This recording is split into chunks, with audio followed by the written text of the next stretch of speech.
Welcome back, everybody, to another Wonder Seasons Art watercolor painting process. This time I am doing a drawing and painting of Squirrel.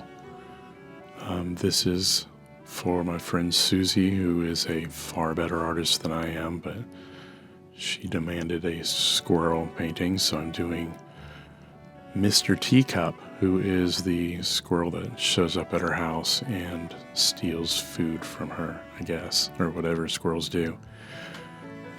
Seemed appropriate for me to do since I now have squirrels that have chewed through my chimney and are inside a hole, which I will have to have a guy come and remove them.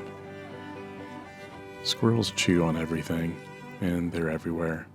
So here I am doing a fluffy Mr. Teacup, and he's going to be chewing on some little budding flowers, and these are not specific flowers. These are just loose interpretations of a cherry blossom merged with some sort of dogwood. I don't know, just kind of free-forming some flowers with their little buds coming out. And so here I am working on Mr. Teacup, trying to get his floof tail, and trying to get in some floofy tummy action. And the main problem I'm running into is not making him look too mean, which is hard with a squirrel because I think they tend to look like they want to bite you. So putting in a little bit of the exterior and trying to make him not look like a rat, giving him squirrel attributes, and then little flowers here, thinking of compositional balance for color as I'm doing this, thinking about flowers. I want to fill up the space, but I don't want it to be overwhelming. I think originally I'd planned on making Mr. Teacup here smaller in the scene to be a little more environmental, but I got excited by drawing a squirrel, so I made him too big. But it's fine. It's fine. He looks very comfy and happy in this space. So putting some flowers up in the top left, a couple there near his face so he can chew on those.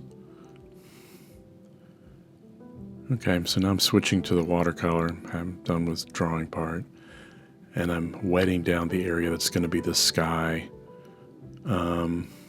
keeping in mind that I don't want a tremendous amount of punchy blue in Squirrel, and I'd like to keep a lot of it out of the flowers.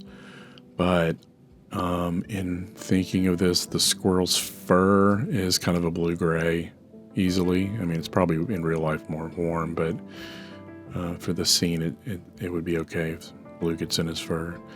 And the bark has a lot of blue in it if I push it that direction as opposed to warm. So it was okay. So now I'm putting in the lighter brown colors on the face and around some of the side fluffage. And then I'm just using the color. I don't know. A lot of times if I make a color, I start spreading it around the canvas. It adds a bit of a cohesive, unified look. So I put some of the squirrel brown in the bark. And here I'm laying in shadows. So I think I approached this with a background to foreground-ish way, and then I approached squirrel kind of mid-tones, and then I'm laying in darks. Now remember, with watercolor you can't easily add highlights. You have to use the white of the paper to be the bright, and for someone as sloppy as I am, that's often tricky, so I have to really work at it. I've moved to smaller brush. I was working big to small, so I was using, I don't remember what size, a big round. Started off with a flat wash for the sky, and then I moved to a big round to lay in some stuff. And then I moved to this, I think it's a number 6 round. And it's got a point, and it holds point pretty good. And I'm just working on the kind of reddish and then some yellows and orange flowers, just to have colors spinning around Mr. Teacup. And coming back in with little darker browns on the face to start to give a sense of form. Their eyes are kind of bulbous and stick out of their head. They're not recessed. So you'll get curvature on the upper and lower eyelids. Their eyes are out so they can see predators easy, like a cow or something. They just sort of stick out. So I tried to make him look roundish and popping off his head. And then I'm just sort of laying in some different colors, putting in a little shadow. Sense of shadow on Mr. Teacup. Popping in some brighter reds and thinking about how it's going to look as a whole. Trying to think ahead while I'm working.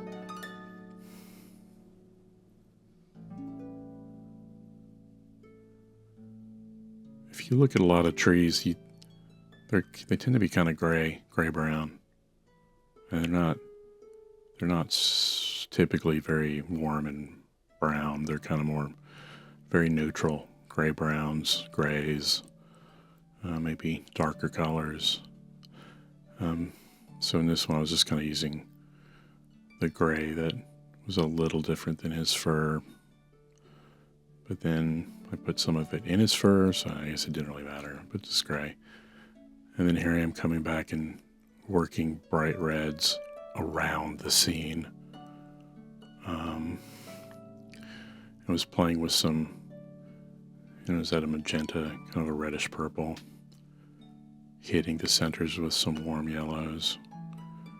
And then I'm coming back working on leaves, using a dull green to start.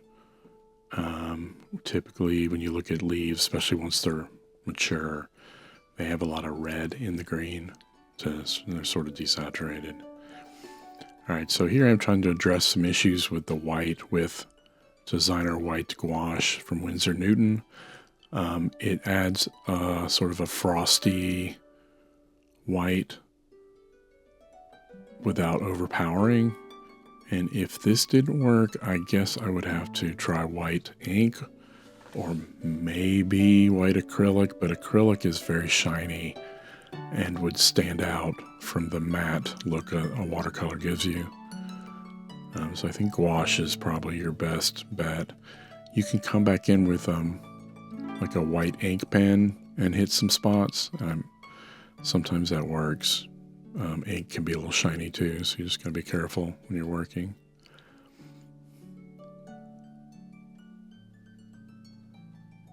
Little browns. And I've moved to a smaller brush. This is, I don't know what it is, 2. I think it's the smallest brush size I have for watercolor at the moment. And this allows me to get all those little hair details, tiny areas. I'm trying not to have the brush too loaded with water, so it doesn't spill everywhere at this point, as I'm prone to do. I get too excited and not paying attention. So smaller brush, less water, lots of little strokes, pushing colors around. As the paint dries, it kind of lightens, and I'll keep coming back and adding darks to reinforce forms and shadows. And so there I'm going to do some quick work on the tail, and pretty close to done, some touch up with a pencil. I hope you guys like this Squirrel Mr. Teacup portrait animal painting. Please share, like, and subscribe. Come back and I'll be doing some more stuff pretty soon. Thank you. Have a good day. Bye.